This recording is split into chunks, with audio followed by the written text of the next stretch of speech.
चर्चा करते हैं समांतर श्रेणी और एनवे पदों के बारे में। तो अब हम देखते हैं कुछ एग्जाम्पल। यहाँ पर दूसरी किताब है डॉक्टर मनोहर रे, तो इनकी किताब। तो कुछ उदाहरण और कुछ प्रश्न जो कि बोर्ड परीक्षा में पूछे गए हैं। अभी सीबीएसई में पूछा गया 2026 में कि एक एपी में A14 माइनस A8 बराबर 24 है। अब देखिए A14 मतलब 14वां पद, A8 मतलब 8वां पद, और इनका अंतर 24 है। तो एपी का सार्वंतर पूछ रहा है। तो यहाँ पर मान लेंगे पहला पद A सार्वंतर जो है वो D है। तो A14 या T14 बातें की है, 14वां पद। तो क्या निकलता है A plus 14 minus 1 into D बराबर A प्लस 13D। और A8 मतलब T8। तो कैसे निकलेगा A plus 8 minus 1 into T, यानी कि A प्लस 7D। और इनका अंतर A14 से A8 घटाया गया, यानी कि ये। तो A14 से A8 घटा दिया, तो इधर भी हम घटा देते हैं। जब इधर हम घटाएंगे तो A कट जाएगा, तो क्या आएगा 13D माइनस 7D।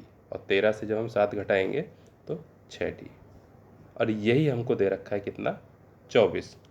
तो 6D बराबर 24, तो D बराबर 24/6 यानी कि 4। तो इसका माना जाएगा 4। तो इसका विकल्प बी हमारा जो है सही है। तो इस तरह का भी प्रश्न है, ये पूछा गया। अगला ये भी 2019, 2025 और 2026 में पूछा गया कि समांतर श्रेणी 21, 18, 15 का कौन सा पद -81 है? क्या इसका कोई पद शून्य है? सकारण उत्तर दीजिए। और 26 में क्या पूछा गया कि समांतर श्रेणी 21, 18, 15 का वह पद जिसका मान -81 है। अब पहले तो हम इसके पद पर देखते हैं कि -81 कौन सा पद होगा। तो सश्रेणी यानी कि समांतर श्रेणी है, ए का मान 21, डी का मान 18 माइनस 21 -3। और मान लेंगे यहाँ पर कि nवां पद जो है -81 है। सूत्र लिखेंगे Tn बराबर A plus n minus 1 into D. तो Tn का मान रख देंगे -81 बराबर A का मान 21 प्लस nवां पद तो हमें निकालना ही था 81 जो था -81, तो n माइनस 1 इंटू डी का मान -3। तो -21 इधर आ जाएगा, तो n माइनस 1 इंटू -3 हल करेंगे तो -102 बराबर n माइनस 1 इंटू -3। -3 से भाग हो जाएगी, तो -102/-3 बराबर n माइनस 1। तो माइनस माइनस होगा और हल हो जाएगा यहाँ पर। तो n माइनस 1 का मान आएगा 34। तो n बराबर आ जाएगा 34 प्लस 1 यानी कि 35। तो ये 35 हो जाएगा। 35वां पद हमारा -81 होगा। तो इसका विकल्प सी सही है।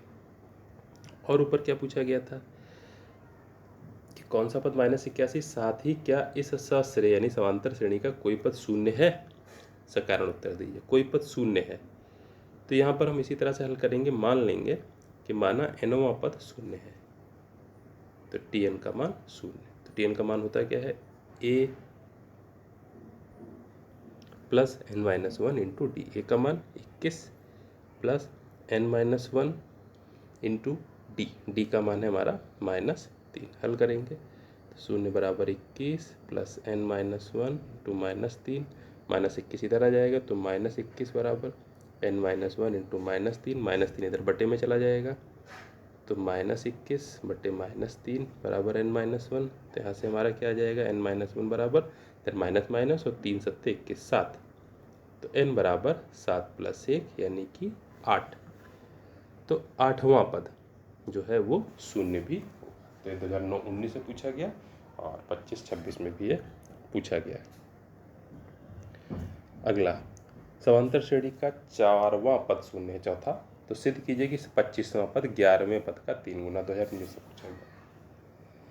कुछ नहीं दे रखा है, तो यहाँ घबराने की जरूरत नहीं है। जैसा जैसा कहता है वैसा वैसा धीरे धीरे हम करते जाए। 4वां पद शून्य है, चौथा पद। तो T4 का मान शून्य है। और T4 हमारा निकलता कैसे है? T4 बराबर A plus 4 minus 1 into T. T4 का मान शून्य रख दें तो शून्य बराबर ए का मान तो पता ही नहीं, 4 माइनस 1 3 हो जाएगा, ए प्लस 3D। तो यानी ए प्लस 3D बराबर शून्य, ये हमें कुछ मिल गया। यहाँ से हम अगर ए का मान निकाल लें तो ए का मान हमारा आ गया -3D, तो ये भी हमारा हो सकता है, ए का मान -3D। तो इसका हमें यूज करना पड़ेगा आगे संभवतः कहीं पर।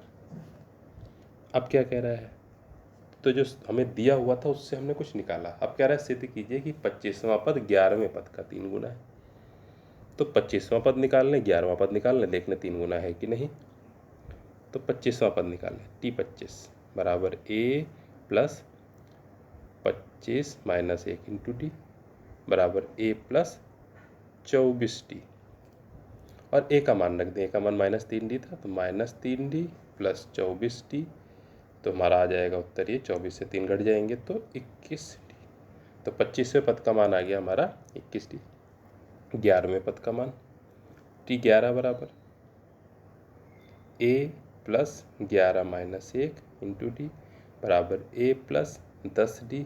यहाँ पर भी ए का मान हम रख दें -3D, तो -3D प्लस 10D बराबर 7D। और यहाँ पर देख लें कि 7 या 21 3 गुना है, यानी कि 11वें पद का 3 गुना कर देंगे तभी 25वां पद आ जाएगा। तो यहाँ पर हम देख लेंगे कि T25 बराबर कैसे निकलना है, 3 गुणे T11। T11 मतलब 7D, 7D का 3 गुणा करने से जो है 25वां पद निकलना है। तो इस प्रकार सिद्ध हुआ कि 25वां पद 11वें पद का 3 गुना है। अगला, एक समांतर श्रेणी 6 13 20 216 का मध्य पद ज्ञात कीजिए। थोड़ा सा अलग है ये मध्य पद। अब देखिए मध्य पद, इसका पहले मध्य पद का हमें कॉन्सेप्ट क्लियर होना चाहिए कि मध्य पद कैसे निकालते हैं। जैसे एक श्रेणी दे रखी है हमें 1 2 3 4 5, और एक दूसरी श्रेणी है 1 2 3 4 5 6। यहाँ पर 5 पद हैं विषम, यहाँ पर 6 पद हैं सम। अब पदों पर निर्भर कर रहा है कि यहाँ पर मध्य पद यानी बीच का पद क्या होगा। जैसे इसमें देख रहे हैं हम विषम पद है, तो इसमें क्लियर हमको समझ में आ रहा है 3 है बीच का पद। क्यों? क्योंकि 2 इधर छूट गए और 2 पद इधर छूट गए, तो बीच का पद है। लेकिन जब सम पदों की बात आती है, यहाँ पर 6 हैं, तो इसमें बीच का पद देखेंगे 3 भी नहीं है 4 भी नहीं है, बल्कि दोनों ही बीच के पद हो जाएंगे, तीसरा भी चौथा भी। तो सम पदों में बीच के 2 पद होते हैं, विषम में बीच का 1 पद। मध्य का पद मतलब जैसे कि एक तरीके से तराजू की डंडी, कि दोनों तरफ पलड़े जो हैं बराबर बराबर रहें। तो यहाँ पर कुल पद कितने थे 1 2 3 4 5 में 5 पद। तो विषम अगर पदों की संख्या है तो मध्य हम कैसे निकालते हैं, 5 में 1 जोड़ दें और फिर आधा कर दें, यानी कि 6/2, यानी कि तीसरा पद थर्ड, और थर्ड पद है।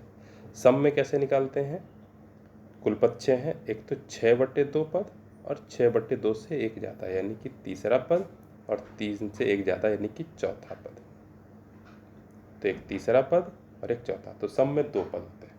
अब यहाँ पर ये श्रेणी है 6 13 20 216, इसका मध्य पद है, तो हमें पहले तो पद ही नहीं पता कितने हैं, तो यहाँ पर हम पहले पद निकालेंगे। 6 13 20 216, इसमें मान लेंगे कि जो 216 है वो nवां पद है, nवां पद जो है 216, तो इसका मान निकाल लें a plus n-1 into D.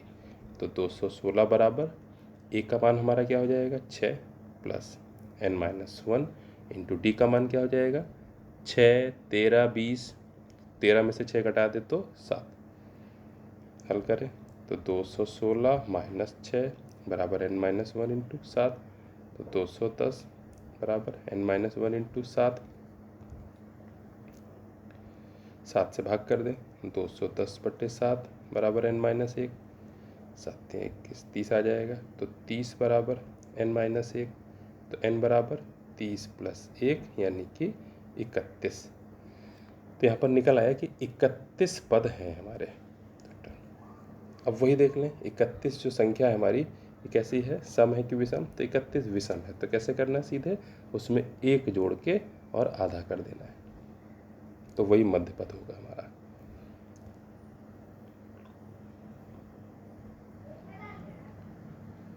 तो मध्य पद बराबर 31 + 1/2 पद यानी कि 32/2वां पद यानी कि 16वां 16th नंबर का पद जो है हमारा मध्य पद होगा।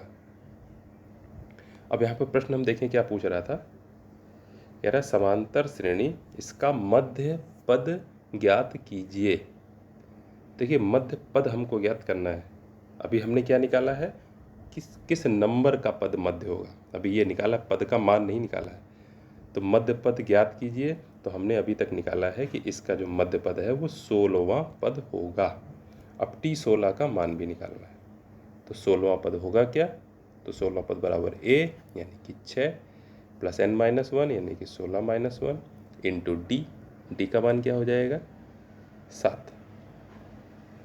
6 + 16 में से 1 गया 15 इंटू 7, 6 + 105 तो बराबर 111। तब इसका मध्य पद 16वें नंबर का पद होगा और मध्य पद का मान जो है वो 111 होगा। थोड़ा सा कन्फ्यूजिंग भाषा है यहाँ पर, मध्य पद ज्ञात करना है। तो अब ये स्पष्ट नहीं कह रहा है कि मान है कि नहीं, तो अच्छा तरीका ये कि हम मान निकाल लें यहाँ पे। फिर ये एक प्रश्न पूछा गया बोर्ड में कि समांतर श्रेणी दे रखी का 10वां पद होगा। अब ये देखेंगे, इसमें प्रश्न में कुछ खास नहीं है, बस 2026 में पूछा गया है ये। तो 10वां पद A यानी कि 3/2 वो विकल्पी है, प्लस n-1 यानी कि 10-1 इंटू D। अब D कैसे निकलेगा, बाद वाले किसी भी पद से, जैसे 1/2 से हम पहले वाला पद घटा दें 3/2, तो 1 - 3/2 -2/2 यानी कि -1 हुआ हमारा, तो इंटू -1 तो 3/2, 10 में से 1 गया 9 तो -9। अब इसको हल करेंगे तो 3/2 माइनस इसको 2 से गुणा कर देंगे ऊपर नीचे, 9 में कुछ नहीं है तो 18/2 तो -15/2। तो हमारा यहाँ पर आ जाएगा -15/2। तो कौन सा विकल्प हमारा सही हो जाएगा, ए। तो ए वाला विकल्प सही है। केवल विकल्प पर हमें टिक करना था, ओएमआर शीट में भरना होगा, ए लिखना होगा और ए वाला गोला टिक करना होगा। तो ये 2026 में पूछा गया। फिर अगला समांतर श्रेणी का 17वां पद, ये भी 2026 में पूछा गया। तो T17 A यानी कि 3 + n-1 यानी 17 - 1 इंटू D का मान 8 में से 3 घटा दें यानी कि 5। 3 + 16 इंटू 5 बराबर 3 + 80 यानी कि हमारा आ गया 83। देख सकते हैं कौन सा विकल्प सही है हमारा, ए वाला विकल्प सही है। तो ये भी 2026 में पूछा गया, बहुत आसान सा। फिर है समांतर श्रेणी का 13वां पद होगा, ये भी 2026 में पूछा गया। तो 13वां पद A प्लस यानी ए का मान 20 n-1 यानी कि 13 - 1 इंटू D 17 में से 20 बाद में से पहले वाला पद घटा दे यानी -3। तो 20 + 13 में से 1 घटा 12 इंटू -3 तो 20 - 12 × 36 तो माइनस का 16 आ जाएगा हमारा। तो इस तरह से विकल्प सी सही है। तो देखा इस तरह से विकल्पीय प्रश्नों में समांतर श्रेणी का प्रश्न लगभग एक आ रहा है बोर्ड परीक्षा में और बहुत आसान सा आ रहा है। फिर अगला, वह श्रेणी ज्ञात करनी है जिसका तीसरा पद 16 और 7वां पद 5वें से 12 अधिक है। तो यहाँ पर ध्यान देंगे, वह समांतर श्रेणी ज्ञात करनी है। तो हमको समांतर श्रेणी ज्ञात करनी है, कम से कम 3-4 पद लिख देंगे, श्रेणी बन जाएगी। यानी कि पहला पद हमें मालूम हो जाए और सार्वंतर मालूम हो जाए। तो तीसरा पद 16 है, तो T3 का मान 16 दे रखा है और T3 निकलता कैसे, A + 3 - 1 इंटू D यानी कि 16 बराबर A + 2D। और 7वां पद 5वें पद से 12 अधिक है, T7 निकालने, तो T7 कितना निकलेगा, A + 7 - 1 इंटू D यानी कि A + 6D। और 5वां पद कैसे निकलेगा, T5 बराबर A + 5 - 1 इंटू D बराबर A + 4D। और क्या कह रहा है कि 7वां पद 5वें से 12 अधिक है, यानी कि T7 से अगर हम T5 घटा दें तो 12, सातवां पद ज़्यादा है 12, तो सातवें पद से पाँचवां घटा दे तो अंतर जो है 12 आएगा। तो यहाँ पर अगर हम घटा दें, जब घटाएंगे तो घटाने से हमने देखा कि ए कट जाएगा और 6 से 4d घटेंगे तो 2d बचेगा। तो 2d बराबर 12, तो d का मान हमारा आ जाएगा 6।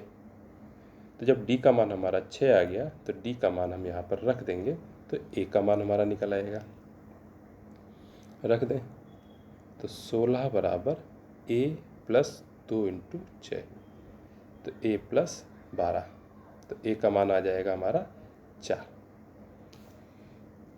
तो a का मान हमारा 4 आ गया, d का मान हमारा 6, श्रेणी हमारी बन जाएगी। इसलिए श्रेणी क्या हो जाएगी हमारी 4, 4 में 6 जोड़ देंगे 10, 10 में फिर 6 जोड़ देंगे 16, फिर 6 जोड़ देंगे 22 and so on dot dot dot. तो ये हमारी, इसी तरह से हम देखेंगे अगला प्रश्न 11वां एक है, तो ये भी 2025 से 2026 में पूछा गया। तो समांतर श्रेणी का 17वां पद 10वें पद से 7 अधिक है।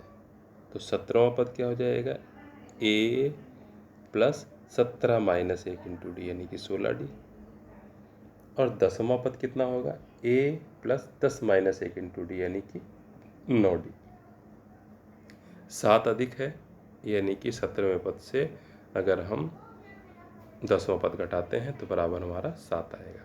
हल कर दें तो a plus 16d minus a minus 9d बराबर 7।